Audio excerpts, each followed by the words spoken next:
lagi pun lebay ya bang. គេផ្លែតពីអវិញទីតាមលេងតនឥឡូវនេះគេកងតែល្បីមីស្ងួតគ្រឿងធ្វើមីស្ងួតហ្នឹងមិនសូវជាមានអីសាំញ៉ាំច្រើនម៉ែនេះបងប្អូនបន្ថែមមានគ្រឿងខុននៅផ្ទះហ่ารត់តែងាយស្រួលបើរបៀបធ្វើចង់ស្តៀងប្រហិតឆឹងការជំនាន់មុនណឃើញគេធ្វើភាគច្រើនអត់សូវប្រើសាច់ទេបងប្អូនភាគច្រើនគេប្រើតែប្រហិតអញ្ចឹងបងប្អូនចូលចិត្តញ៉ាំប្រហិតអីដាក់ប្រហិតហ្នឹងទៅបន្ថែមមានគីមជីបន្ថែមពីលើហ្នឹងទៀតទៅ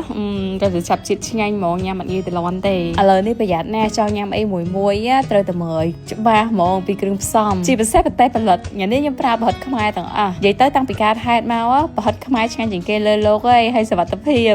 មុខនេះយើងអាចរើសប្រហិតតាមយើងចូលចិត្តបានបងប្អូនចូលចិត្តញ៉ាំ hot dog ឬមួយក៏ប្រហិតសាច់គោប្រហិតសាច់មាន់សាច់ជ្រូកអីដាក់បានតាមចិត្តអត់ជាបញ្ហាទេតែបើថាមានប្រហិតក្រហមចេះដាក់មករត់ទៅឆ្ងាញ់ព្រោះវាខ្ទិះហើយឈ្ងុយល្អមែនតើប្រហិតសាច់មាន់ជាមួយនឹងប្រហិតសាច់គោខ្ញុំពោលវាជាផ្កាអញ្ចឹងពេលដែលយើងពោលវាឆ្អិនទៅវារីកកាឡាមកស្អាតជាធម្មតាទេតែមានអីចូលមកថ្មីគឺយើងត្រូវតែធ្វើព្រោះយើងជាអ្នកលក់អត់ត្រូវរកអីថ្មីជូនដល់អតិថិជន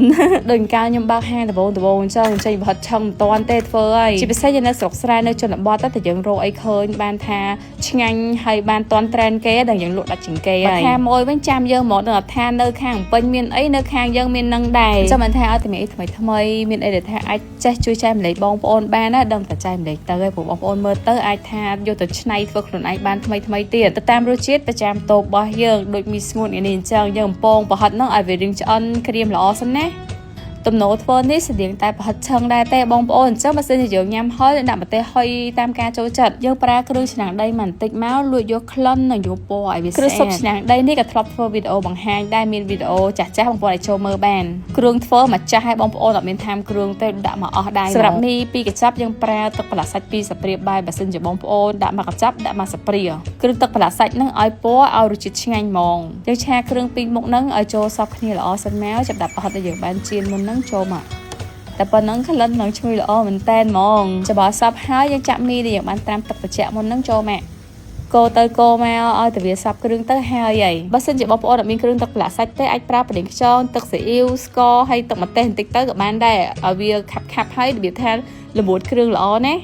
យើងអាចភ្លក់មើលរសជាតិតាមយើងចូលចិត្តបានពេលដែលយើងឆាមីហ្នឹងអត់មានថែមទឹកជាទៀតទេយើងគ្រាន់តែច្របល់វាឲ្យសព្វគ្រឿងប៉នេះមកហើយមីរបស់យើងស្ងួតវាសព្វគ្រឿងល្អខ្លាំងមែនតែនហ្មងថែមតែគីមជីទៀតមកញ៉ាំបានហើយរសជាតិធានាថាមកអែមហ្មងសាច់មីរបស់យើងចូលចិត្តល្អយើងញ៉ាំផ្អែមអញ្ចឹងយើងអាចបន្ថែមស្ករបន្តិចទៅក៏បានដែរ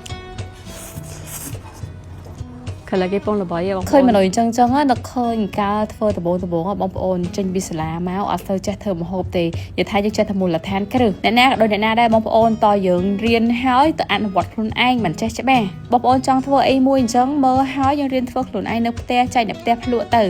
មុខហ្នឹងមិនប្រកាសថាយើងធ្វើម្ដងអាចជោគជ័យបងប្អូនជួនកាលធ្វើ2ដង3ដងក៏ថាបានដែរ